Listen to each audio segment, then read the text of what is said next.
Ser podcast. Las 7 de hoy por hoy. Ser podcast. Hola, muy buenos días. Ayer fue el día, el momento del desenlace. Lo primero fue el acuerdo. El acuerdo no es un acuerdo de investidura, es un acuerdo de legislatura entre dos partidos, como es el Partido Socialista y Junts per Catalunya. Hemos hablado de dar estabilidad a la legislatura de 4 años. El acuerdo entre PSOE y Junts, que apuntalaba la amnistía por el procés para más de una década, del 2012 a 2023, que incluye un verificador internacional y por el que Junts dice que quiere convocar un referéndum, pero amparado por la Constitución. El texto, que habla de oportunidad histórica, refleja las diferencias entre ambos partidos. Junts quiere una consulta, pero no desde la vía unilateral, sino dentro del marco constitucional.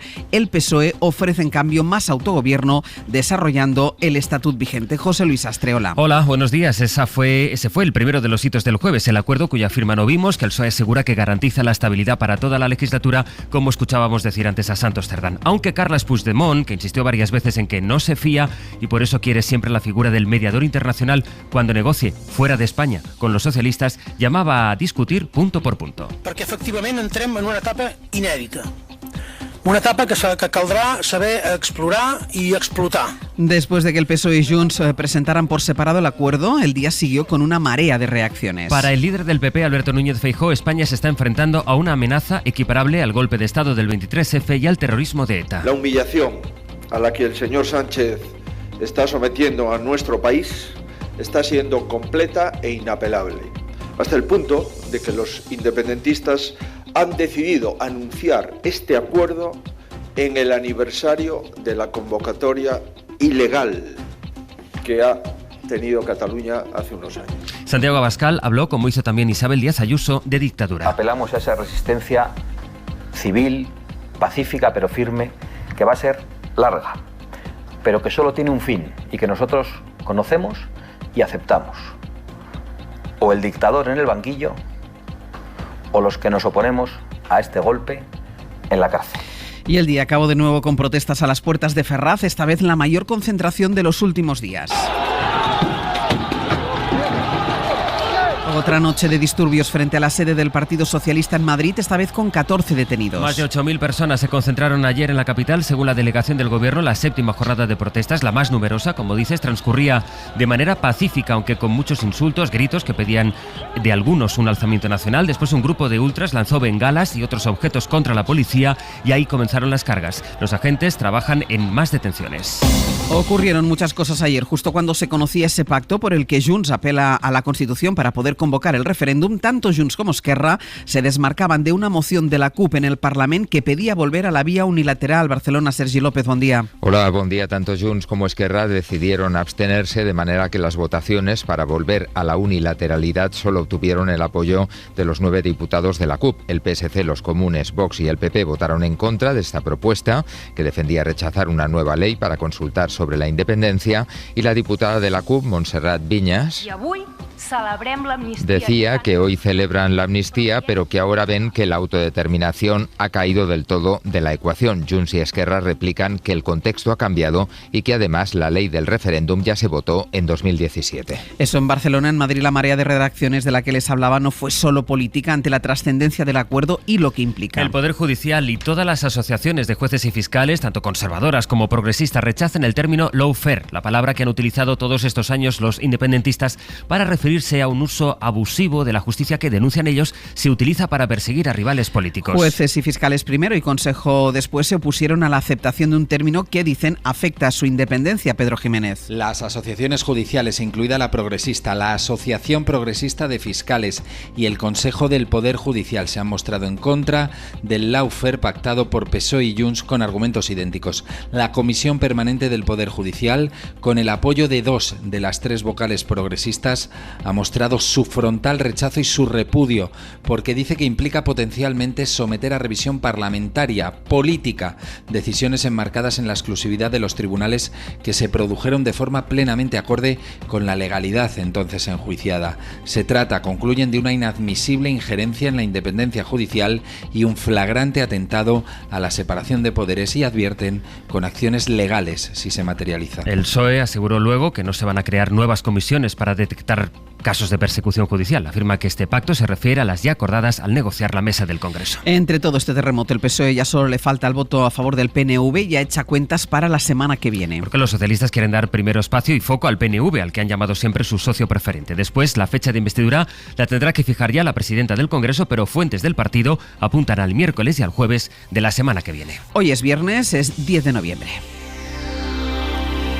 Y en medio de una negociación que se cierra y un choque político que se acentúa, otra reacción de un organismo que toma partido es la patronal COE, que ha convocado un comité ejecutivo extraordinario para el lunes en el que quiere abordar los efectos del pacto entre PSOE y Junts. Sergio Soto, buenos días. ¿Qué tal, Ángels? Buenos días. Dice en un comunicado la COE que el acuerdo ha generado grave preocupación en el mundo empresarial y llama a su comité a estudiar con urgencia la situación de España. Antes, la patronal catalana Fomenta Treball y los sindicatos habían valorado positivamente el acuerdo. Estefanía Salvatierra.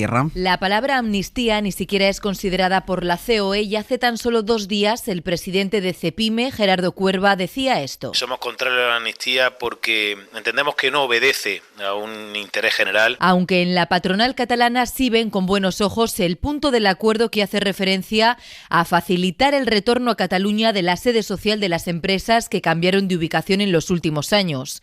Los que también han valorado el acuerdo de manera positiva son los sindicatos, UGT y comisiones, y aunque admiten que puede haber un terreno polémico y resbaladizo, Unai Sordo cree que va a contribuir a consolidar la normalización de la vida social y política en Cataluña, que contribuya también a dar carpetazo definitivo al procés y que tenga, evidentemente, anclaje constitucional. Las dos organizaciones apelan a retomar las vías de la negociación y descartar así un escenario de unilateralidad en la formulación de cualquier marco de autogobierno. Y dentro del pacto de PSOE y Junts figura la intención de promover que empresas que se marcharon de Cataluña por el procés vuelvan ahora. Entonces, explicaron, fue el riesgo de no encontrar financiación y el comportamiento de los mercados lo que las hizo marcharse. Y ahora, que quieren abrir la puerta a una marcha atrás, ¿cómo se puede diseñar el escenario para su vuelta? Es el análisis de la directora de 5 días, Amanda Mars. Uno de los puntos del acuerdo entre PSOE y Junts es promover el retorno a Cataluña de las empresas que se marcharon como consecuencia del procés. Hace 6 años, con la declaración ilegal de independencia, grandes firmas del IBEX anunciaron el traslado de sus sedes. Y hablamos de grandes símbolos del poderío económico catalán: CaixaBank, Banco Sabadell, Naturgy, la antigua Abertis, ahora Celnex. El riesgo de la salida del euro que desencadenó aquella situación política, las dudas de los mercados y la fuga de depósitos no dejaron a estas compañías, que cotizan en bolsa, mucho más remedio que marcharse. Ahora los socialistas y los independentistas quieren facilitar esa vuelta a Cataluña. Es interesante analizar el cómo, porque aquella decisión de las empresas no fue política. Sus consejos de administración lo hicieron por el grave riesgo financiero que suponía aquella secesión. Las primeras en hablar ahora, como Inmobiliaria Colonial, que lo ha hecho en público, y otras en privado, han dejado la puerta abierta a estudiar ese regreso a la espera de ver los detalles del plan. Pero todas esas empresas que se deben a sus accionistas van a necesitar garantías de estabilidad. A ver si al final esa renuncia explícita a la vía unilateral pueden acabar por conseguirla los que lo consiguen siempre todo, los mercados. Y la otra gran noticia del jueves ha sido el intento de asesinato del expresidente del PP en Cataluña y de Vox, Alejo Vidal Quadras. Un hombre le tiroteó en plena calle y otro le ayudó a huir. El mismo Vidal Quadras le ha dicho a la policía que cree que está relacionado con sus vínculos con la oposición iraní. Es la principal hipótesis que trabaja ya la policía, que al principio creyó que podía tratarse de un atraco. Vidal Quadras ha sido muy crítico con el régimen de Irán en los últimos tiempos y en su etapa como fundador de Vox aprovechó sus contactos para financiar a la formación ultra con dinero de los iraníes en el exilio. De ahí que ahora investigadores y la propia víctima apunten en esta dirección. Vidal Quadras se encuentra ingresado en estado grave, pero su vida no corre peligro. Y de la guerra en Oriente Medio esta noche ha hablado el primer ministro israelí Benjamin Netanyahu. Ha asegurado que su intención no es gobernar Gaza, pero sí eliminar a Hamas. No, the fighting continues against the Hamas enemy, the Hamas terrorists, but in specific locations. Y ha explicado en una entrevista en Fox News, la televisión de Estados Unidos, cómo van a ser las pausas humanitarias que ha aceptado para Gaza por primera vez. Serán pequeños parones de 4 horas al día para permitir la entrada de ayuda humanitaria y que haya movimiento de norte a sur de la franja para huir de los bombardeos. Pero pero bajo ningún concepto serán un alto el fuego, ha dicho. El presidente de Estados Unidos, Joe Biden, ha admitido que las pausas se quedan por debajo de su propuesta de parar al menos 3 días. Netanyahu cede así, pero solo parcialmente, a la presión internacional que empieza a llegarle ahora también de Francia. Allí Emmanuel Macron ha lanzado una conferencia humanitaria a la que no ha invitado a Israel. Y de ese encuentro en París ha salido que por primera vez desde el inicio de la guerra, Francia se une a las voces que piden un alto el fuego. Corresponsal en Francia, Vicens Batalla, buenos días. Buenos días. Macron dio un paso más allá ante una cincuentena de dirigentes políticos, organizaciones internacionales y ONGs y habló abiertamente de un alto el fuego en esta conferencia por la población civil de Gaza. El presidente francés reconoció que no hay zonas seguras en la franja para atender a la población civil y previno a Israel de que debe respetar el derecho humanitario. De forma inmediata hay que trabajar por la protección de los civiles. Por ello necesitamos una pausa humanitaria muy rápida y que nos lleve a un alto el fuego, reclamó Macron. A su lado, el comisario de la ONU para los refugiados palestinos, Philippe Lazzarini, quien cifró en 99 el número de muertos de su organización en el último mes, alertó de que no tienen dinero suficiente para pagar a su personal de aquí a finales de año en los territorios ocupados. Al final de la conferencia se contabilizaron más de 1.000 millones de euros para responder a estas necesidades por parte de los países asistentes europeos y árabes, con el primer ministro palestino Mohamed Shatayyeh, pero sin ningún representante israelí. En su caso, ONGs como Médicos Sin Fronteras o Médicos del Mundo se quejaron de que no había habido suficiente consenso entre los participantes para exigir un cese el fuego.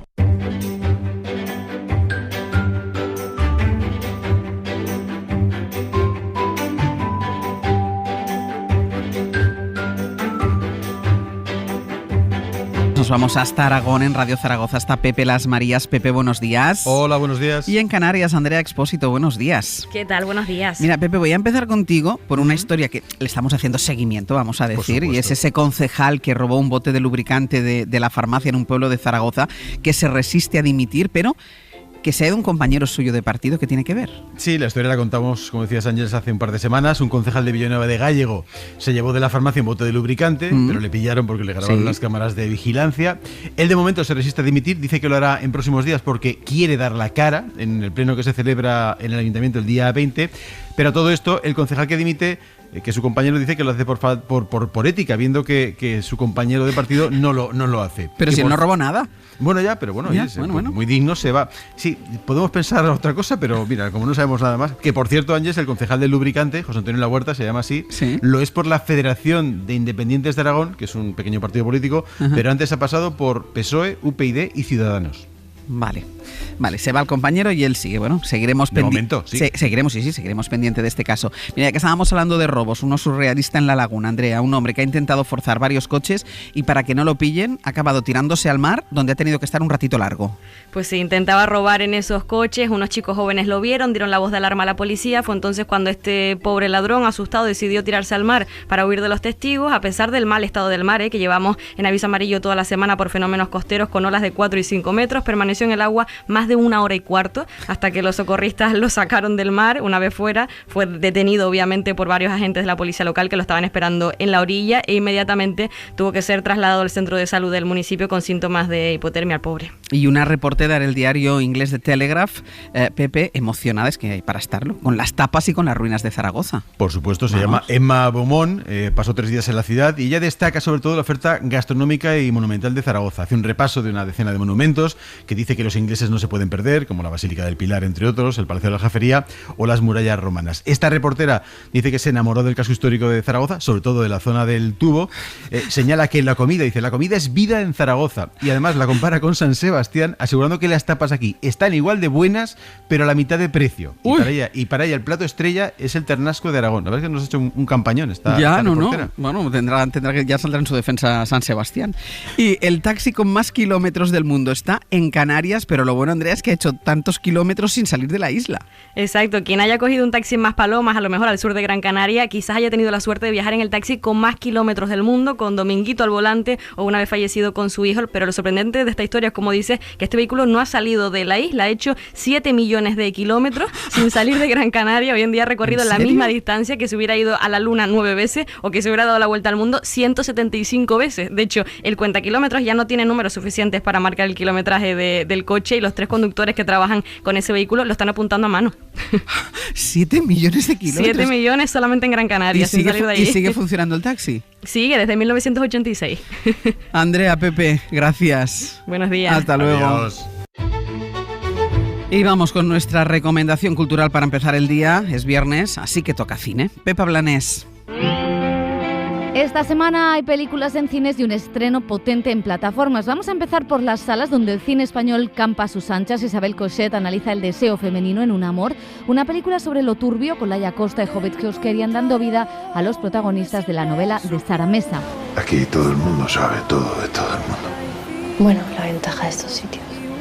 Yo no lo llamaría ventaja. La otra historia española tiene que ver con la memoria histórica, que sigue siendo un tema pendiente en nuestro país y que el cine trata de remediarlo. Lo hace El maestro que prometió el mar, la película de Patricia Font sobre la historia de un republicano asesinado al que interpreta Enrique Auquer. ¿Es bonito? ¿El qué? El mar. ¿El mar? Sí, es bonito. El mar es de lo más bonito que hay, Emilio.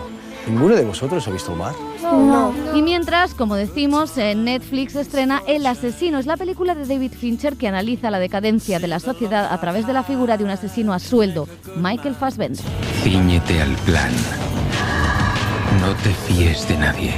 Y un último estreno para los que quieran comedia, El favor, es una película de enredos que se ríe de los pijos con Sara Sálamo e Inma Cuesta. Para no perderte ningún episodio, síguenos en la aplicación o la web de la SER, Podium Podcast o tu plataforma de audio favorita.